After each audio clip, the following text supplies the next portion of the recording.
రాష్ట్ర బీసీ సంఘం ఆధ్వర్యంలో జనగణనతో పాటు కులగణన కూడా ఆమోదించాలని చెప్పి ప్రభుత్వాన్ని అయితే కోరుతున్నారు. మనతో పాటు బీసీ సంఘం నాయకులు అలాగే బీసీ సంఘం రాష్ట్ర అధ్యక్షులు కేశవ శంకరరావు గారు ఉన్నారు. సార్ చెప్పండి, ఏంటి మీ ప్రధాన డిమాండ్ ఏంటి, ఏం చెప్తున్నారు మీరు ప్రభుత్వానికి, ఏమేమి అభ్యర్థిస్తున్నారు? జాతీయ స్థాయిలో 90 సంవత్సరాల క్రితం జనగణన జరిపినటువంటి విషయం అందరికీ కూడా తెలుసు. కానీ ఈరోజు వరకు కూడా స్వతంత్రం వచ్చి 78 సంవత్సరాలు, ఈరోజు వరకు కూడా జనగణనతో పాటు కులగణాంకాలు జరగాలని ప్రధానమైన డిమాండ్తో మేము గల్లీ నుంచి ఢిల్లీ వరకు కూడా అనేక ఉద్యమాలు అనేక పోరాటాలు నిర్వర్తిస్తూ ఉన్నాం.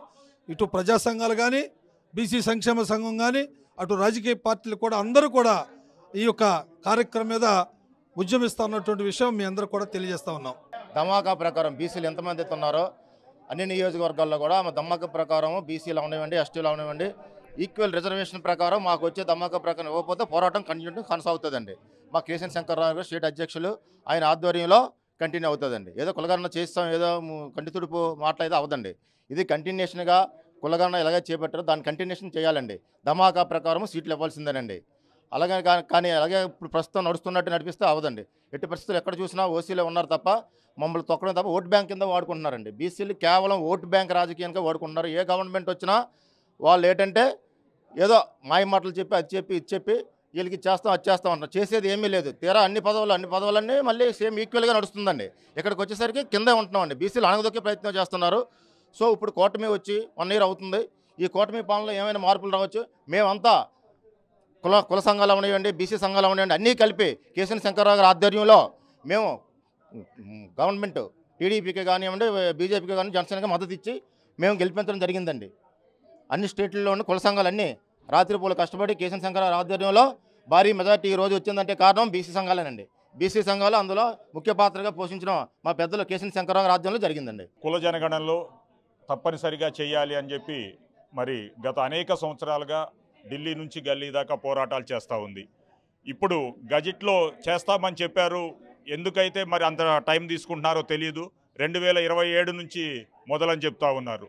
ఇది అంత లేట్ చేయాల్సిన విషయం కాదు. ఏదేమైనా వారి నిర్ణయాన్ని స్వాగతిస్తున్నాం. ఇది చాలా స్పష్టంగా ఉండాలి మీరు చేసేటటువంటి కుల జనగణన. అదేవిధంగా ఏదో చేశామని వదిలేయటం కాకుండా 29 జరగబోయే ఎలక్షన్లో ఈ యొక్క కుల జనగణన ఆధారంగా సీట్లు ప్రాధాన్యత ఇవ్వాలి. మరి మా అధ్యక్షులు వారు చెప్పినట్లు బీసీ శాఖ కానీ, మహిళా రిజర్వేషన్లో మళ్ళీ ఇప్పుడు అందరూ అనేటట్లే అగ్రవర్ణాలకు చెందిన ఎవరో ఒకళ్ళు నాయకులే వాళ్ళ యొక్క ఇంట్లో ఉన్నటువంటి స్త్రీలను పోటీలకు దించే విధంగా కాకుండా అణగారిన వర్గాలకి స్పష్టమైనటువంటి మెజార్టీ చెప్పాలి. క్రిమిలేయర్ పరంగా మరి బీసీలకు ఉండటం అది ఒక శాపమే అయినప్పటికీ కూడా క్రిమిలేయర్కి ఒక పద్ధతి ఉందండి. దాని ప్రకారం ప్రతి సంవత్సరం దాని లెక్క ప్రకారం చేస్తుంటే ఈ పాటికి 17 లక్షలు లిమిట్ ఉండాలి క్రిమిలేయర్ది. కానీ దాన్ని 8 లక్షల దగ్గరే ఆపేశారు. దాన్ని సరిగా చేయకుండా ఆ విధంగా ఎంతోమంది మరి ఈ యొక్క రిజర్వేషన్ కోల్పోతూ ఉన్నారు. ఇట్లా ఈ ఒక్కటనేది ముఖ్యాంశమైనా కూడా ఇంకా అనేక సమస్యలు ఉన్నాయి. ప్రతిదాని మీద కూడా మా అధ్యక్షులు కేశవ శంకరరావు గారి నాయకత్వంలో మేము పోరాడి సాధించుకుంటామని బీసీ సంక్షేమ సంఘం తరపున తెలియజేసుకుంటా ఉన్నాం. ఇది ప్రధానంగా వాళ్ళు డిమాండ్ చేస్తుంది ఏంటంటే ఓట్ బ్యాంకింగే వాడుకుంటున్నారు బీసీని. అలాగే అన్ని ఆస్పెక్ట్స్లోనూ కూడా బీసీని ఆమోదించాలి. బీసీకి రావాల్సిన మద్దతు, బీసీకి రావాల్సిన రిజర్వేషన్స్ అన్నీ, ఈ మహిళా రిజర్వేషన్లు అన్ని సమపాలలో బీసీలని చూడాలి. ఓట్ బ్యాంకింగే కాదు మిగతా విషయాల్లో కూడా ప్రభుత్వం వీళ్ళని ఆమోదించాలని చెప్పి ప్రధానంగా ఈ బీసీ రాష్ట్ర అధ్యక్షులు అయితే ప్రభుత్వాన్ని అయితే కోరుతున్నారు. కెమెరామెన్ నరసింహతో శివరామకృష్ణ, RTV, విశాఖపట్నం నుంచి.